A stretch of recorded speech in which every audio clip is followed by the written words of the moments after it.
The Immortals was the name given by Herodotus to an elite heavy infantry unit of 10,000 soldiers in the army of the Achaemenid Empire. This force performed the dual roles of both Imperial Guard and standing army. The force consisted mainly of Persians, but also included Medes and Elamites. Essential questions regarding the unit remain unanswered, because authentic sources are missing. Herodotus describes the Immortals as being heavy infantry, led by Herodotus, that were kept constantly at a strength of exactly 10,000 men. He stated that the unit's name stemmed from the custom that every killed, seriously wounded, or sick member was immediately replaced with a new one, maintaining the corps as a cohesive entity with a constant strength.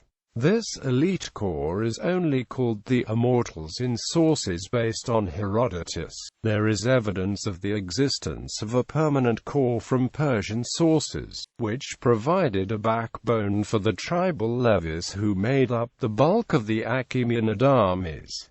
These do not, however, record the name of Immortals. Probably, Herodotus, our informant, has confused the name Anas Aya with Anorsa, but this has been criticized by Rudiger-Schmidt. History. The Immortals played an important role in Cambyses II's conquest of Egypt in 525 BC and Darius I's invasion of India's smaller western frontier kingdoms and Scythia in 520 BC and 513 BC. Immortals participated in the Battle of Thermopylae 480 BC and were amongst the Persian occupation troops in Greece in 479 BC under Mardonius. During the final decades of the Achaemenid Empire, the role expected of the Hazarapatish of the Immortals was extended to include that of chief minister to the king. The provision of a bodyguard, in direct attendance on the monarch, had already been allocated to a select 1,000-strong detachment of the corps. Equipment. Herodotus describes their armament as follows: wicker shields, short spears, quivers, swords, large daggers, slings, bow and arrow. Underneath the robes they wore scale armor coats. The spear counterbalances of the common soldiery were of silver. To differentiate commanding ranks, the officer's spear butt spikes were golden. The regiment was followed by a caravan of covered carriages, camels, and mules that transported the supplies, along with concubines and attendants to serve them. This supply train carried special food that was reserved only for the consumption. The headdress worn by the Immortals is believed to have been the Persian tiara. Its actual form is uncertain, but some sources describe it as a cloth felt cap which could be pulled over the face to keep out wind and dust in the arid Persian plains. Surviving Achaemenid-colored glazed bricks and carved reliefs represent the Immortals as wearing elaborate robes, hoop earrings and gold jewelry, though these garments and accessories were most likely worn only for ceremonial occasions. Legacy.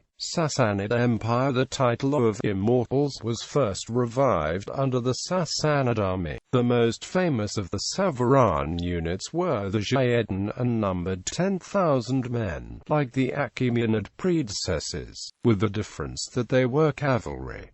Their task was mainly to secure any breakthroughs and to enter battles at crucial stages. Byzantine Empire. The designation immortal to describe the military unit was used twice during the Byzantine Empire. First as an elite heavy cavalry unit under John I Zimiscus, and then later by Nicephorus, the chief minister of Emperor Michael VII, as the core of a new central field army, following the disastrous defeat of Manzikert by the Seljuk Turks in 1071. French Empire. Many centuries later, during the Napoleonic Wars, French soldiers referred to Napoleon's Imperial Guard as the Immortals. Imperial State of Iran. The Iranian army under the last Shahanshah included an all-volunteer Javidam Guard, also known as the Immortals, after the ancient Persian royal guard.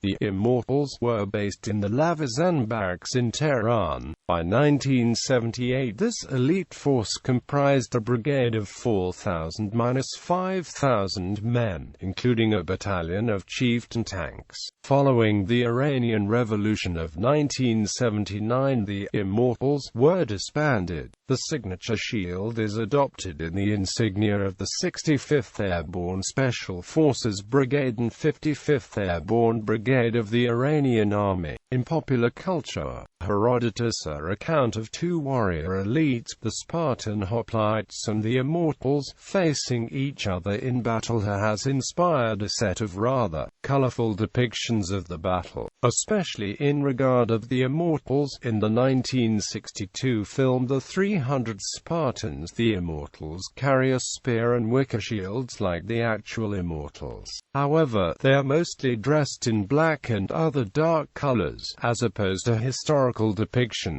Frank Miller's 1998 comic book 300 and the 2006 feature film adapted from it present a heavily fictionalized version of the Immortals at the Battle of Thermopylae. These Immortals wear Mangu-style metal masks, appear to be inhuman or disfigured, and carry a pair of swords closely resembling Japanese wakizashis. The History Channel documentary Last Stand of the 300 also features the Immortals as part of the reconstruction of the Thermopylae battle. In this version, the tiara the Immortals habitually wear is depicted here as a full-face black cloth mask transparent enough to see through.